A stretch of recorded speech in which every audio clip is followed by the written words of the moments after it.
bersihkan badanmu saja, bersihkan juga hatimu. Jujurlah, jujurlah. Assalamualaikum warahmatullahi wabarakatuh.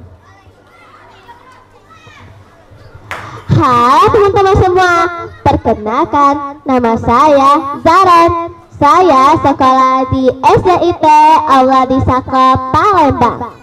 Hari ini Zaran bercerita yang berjudul Putri Nilam Anak Raja Hulu. Begini ceritanya. Raja Hulu punya anak sematawayang. Putri Nilam namanya. Putri Nilam cantik, kulitnya putih bagai polang. Karena Putri Nilam rajin merawat tubuhnya. Bahkan di musim kemarau, Putri Nilam bisa mandi 7 kali sehari. Sayang, Putri Nilam berhati jual dan kejam karena Raja Hulu selalu mengajakannya. Suatu hari Putri Nilam bersiap untuk mandi. Dia melepas semua perhiasannya satu persatu, lalu terlemparnya sembarangan di atas ranjang. Mak Inang, pengasuhnya, membereskan perhiasan itu dan diletakkan di dalam kotak perhiasan milik Putri Nilam.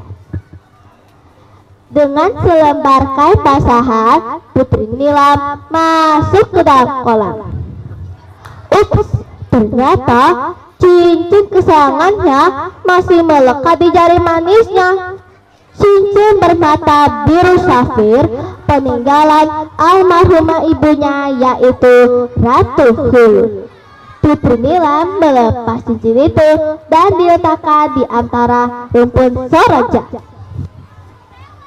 Selesai mandi, Putri Nilam mengajak para dayang-dayang untuk berjalan-jalan di sekitar taman. Saat salah satu dayang menarik tangannya, Putri Nilam baru sadar cincin kesayangannya hilang. Dengan panik, para dayang mencari cincin itu di sekitar taman, tetapi cincin itu tidak ditemukan. Putri Nilam teringat dengan Mak Inang yang membereskan perhiasan tadi. Putri Nilam memerintahkan pengawalnya untuk menggeledah kamar Mak Inang. Tetapi cincin itu tidak juga ditemukan.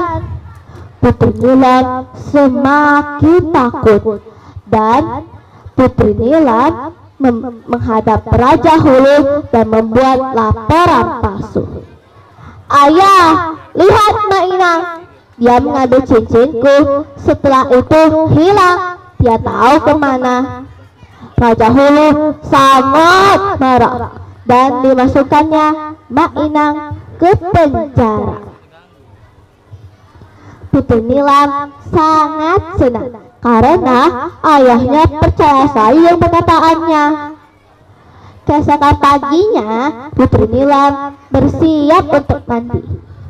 Saat itulah dia melihat cincin kesayangannya berada di antara rumput Soroja. Di dalam hatinya, nah, ini cincinku. Aku baru ingat, aku meletakkannya di sini. Tidak mungkin aku benar tuduhan itu.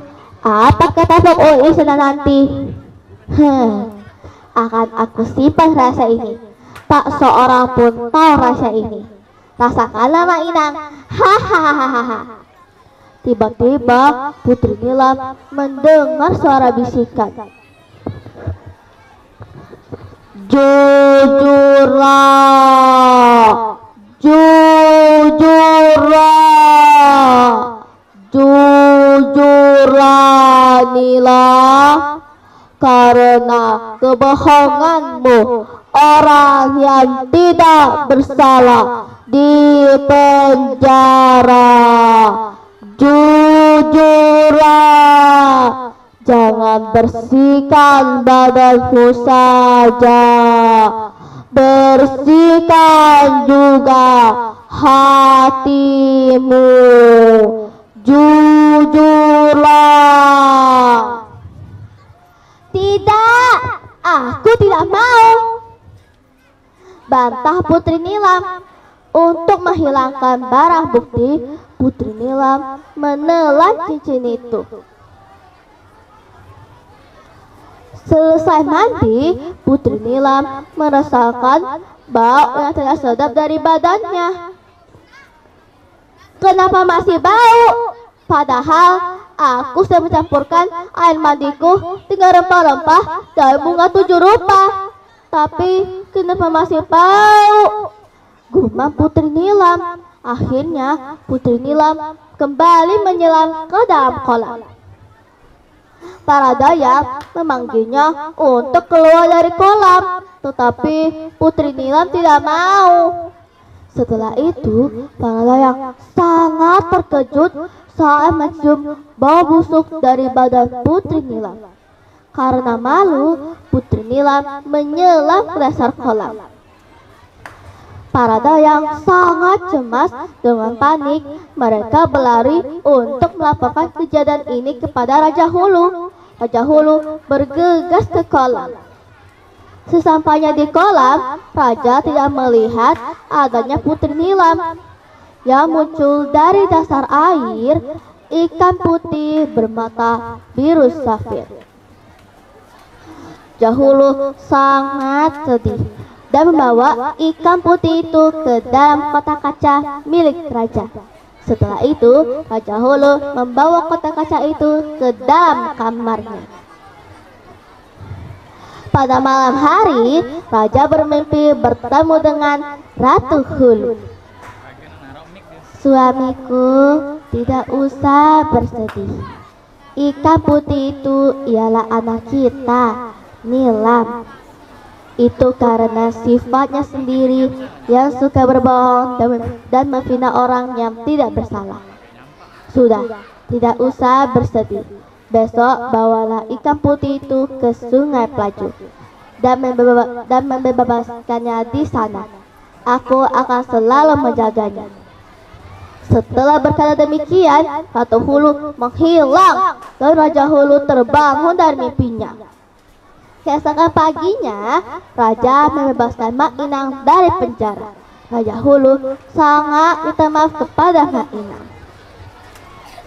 Setelah itu, raja membawa kotak kaca itu ke Sungai Pelaju dan membebaskannya di sana. Terimalah nasibmu, Nak. Itu karena sifatmu sendiri yang suka berbohong dan memfitnah orang yang tidak bersalah. Tuhan itu maha adil.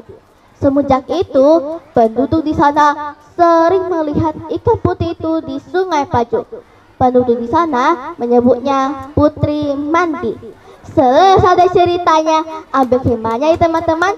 Kita tidak boleh berbohong dan memfitnah orang yang tidak bersalah. Tuhan itu maha adil. Tuhan itu tidak tidur teman-teman. Sampai di sini dulu ya cerita dari Zaran. Wassalamualaikum warahmatullahi wabarakatuh.